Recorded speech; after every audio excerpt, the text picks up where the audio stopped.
आता याचा फायदा काय? जेव्हा सपोज मी मला एक नवीन ई-कॉमर्स ॲप उघडायची आहे. मला हे मागचे सगळं seller, rate, inventory, payment, logistics बघायची गरज नाही. फक्त एक सुंदरशी ॲप बनवणार, कस्टमरला चांगली ब्रँडिंग आणि मार्केटिंग करणार आणि कस्टमरची ऑर्डर आणि व्हॉल्यूम घेणार. तसंच अगर मी एक छोटा एंटरप्रेन्योर आहे, माझ्याकडे प्रॉडक्ट्स आहेत. मला 50 जागेवरती वेगवेगळं जाऊन बोलून त्यांच्यावरती ऑनबोर्डिंग करून खायची काय गरज नाही आणि प्रत्येक बरोबर कोऑर्डिनेशन करायचं वेगळं. याच्यावर किती सेल झाली, ह्याच्यावर का नाही होत, हे सगळं बघायची गरज नाही. एका जागेवर मला फक्त ऑनबोर्ड करायचं आणि मी सगळ्या ONDCमध्ये ऑनबोर्ड होणार. ठीक आहे. दुसरं, ऑपरेशन्स मॅनेज करायची गरज नाही आहे मला ॲज अ एंटरप्रेन्योर. की लॉजिस्टिक्स कोण बघणार, पेमेंट कोण बघणार, उद्या कस्टमर इश्यूज आले तर काय होणार, ती सगळी प्रोसेस ONDCच्या सिस्टममध्ये ऑलरेडी सेट आहे. ठीक आहे. तर आता तुम्ही क्वेश्चन विचारला की ही रूरल एंटरप्रेन्योरसाठी का इम्पॉर्टंट आहे. आजच्या डेटमध्ये मोठे जे बिझनेसेस आहेत ते खूप सक्सेसफुल आहेत Amazon, फ्लिपकार्ट सारख्या प्लॅटफॉर्ममध्ये.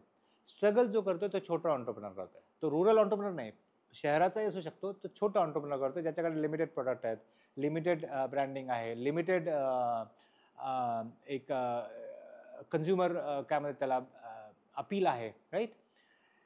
ONDC काय करणार आहे, ह्यांच्यासाठी एक खूप मोठा मार्केट उघडणार आहे आणि मार्केट फक्त शहरांमध्ये नाही उघडणार.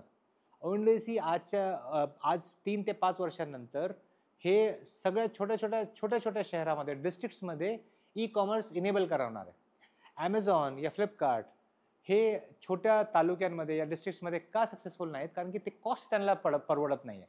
पण ONDCमुळे हे सगळं, कारण की आपण वोकल फॉर लोकल म्हणतात, हे सगळे लोकल बिझनेसेस एक दुसऱ्याबरोबर इंटरॅक्ट करणार. एका छोट्या आपण जे गावातल्या आपल्या आठवडे बाजारात म्हणतो, हा एक तऱ्हेचे ONDC ऑनलाईन आठवडे बाजार क्रिएट करणार आहे, जे कॉस्ट एफिशियंट असणार आहे, ज्याच्यामध्ये इतके कॉस्ट लागणार नाही आहे. आणि त्याच्यामुळे ई-कॉमर्सचा जो धंदा आहे ते छोट्या शहरामध्ये खूप वाढणार आहे पुढच्या येणाऱ्या वर्षांमध्ये. आणि ह्याचा सगळ्यात मोठा फायदा होणार आहे छोट्या रूरल एंटरप्रेन्योर्सला आणि छोट्या एंटरप्रेन्योरला, जे आजच्या डेटमध्ये जो मोठ्या प्लॅटफॉर्मवर ते दुर्लक्ष होत आहेत. सेलरचा तर खूपच एक्सपिरियन्स चेंज होणार आहे, कारण की सेलरसाठी, एका छोट्या सेलरसाठी जे आज सुविधा आहे, जे आहेत, जे मोठ्या बिझनेसला अवेलेबल आहेत, सगळे सुविधा आहे छोट्या बिझनेसला अवेलेबल होऊन जाणार. म्हणजे एक लेवल प्लेइंग फील्ड होऊन जाणार.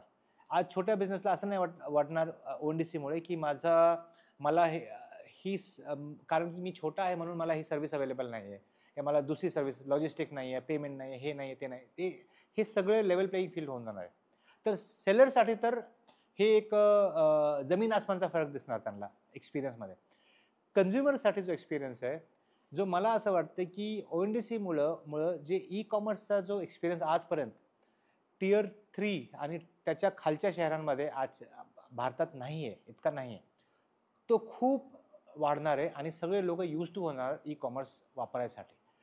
मोठ्या शहरांमध्ये काय लोकांना ऑलरेडी माहिती आहे. तर मला नाही असं वाटत की Amazon या फ्लिपकार्ट हे लोक सोडून देणार आणि दुसरं वापरणार. ठीक आहे, तिथे राहणारच आहे. त्याच्या व्यतिरिक्त जो मोठ्या शहरांचा कन्झ्युमर आहे त्याच्यासाठी एक्सपिरियन्स सिमिलर असणार, त्याला काही वेगळं नाही दिसणार.